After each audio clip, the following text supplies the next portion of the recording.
Bonjour, je m'appelle Simon Lejoly, je suis étudiant en informatique à l'UNAMUR et dans cette vidéo je vais vous présenter le projet que j'ai réalisé pour la faculté d'informatique.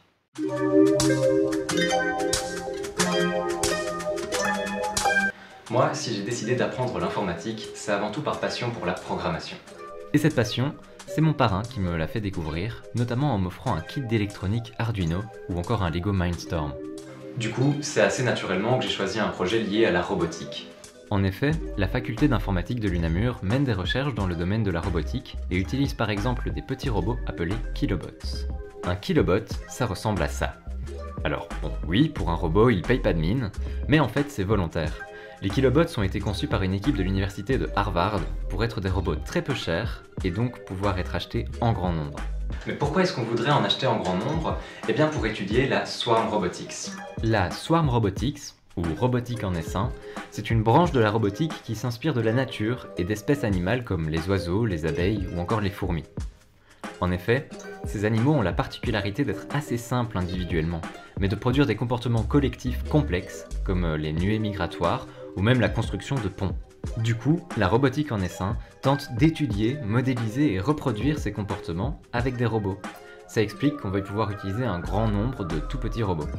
Du coup, les kilobots sont un assez bon choix. Mais du coup, dans tout ça, il est où mon projet? Eh bien, c'est pas le tout d'avoir plein de petits robots, il faut aussi savoir s'en servir. Et autant dire que les ressources disponibles pour apprendre ne sont pas toujours optimales. Du coup, mon job a consisté à jouer un peu avec les kilobots, à apprendre comment ils fonctionnent, ce qu'ils peuvent faire, à récolter un tas d'informations sur le net, pour au final compiler toute cette connaissance en un seul guide. Ce guide, j'ai décidé de l'appeler KiloGuide. J'ai rédigé 10 articles, 5 pour expliquer comment utiliser le robot, comment transférer son code dessus, le lancer, l'arrêter, et 5 autres pour présenter des petits projets fun pour apprendre à programmer les robots de façon ludique. Un exemple de projet fun, ça pourrait être celui-ci. Dans ce projet, les robots ne bougent pas.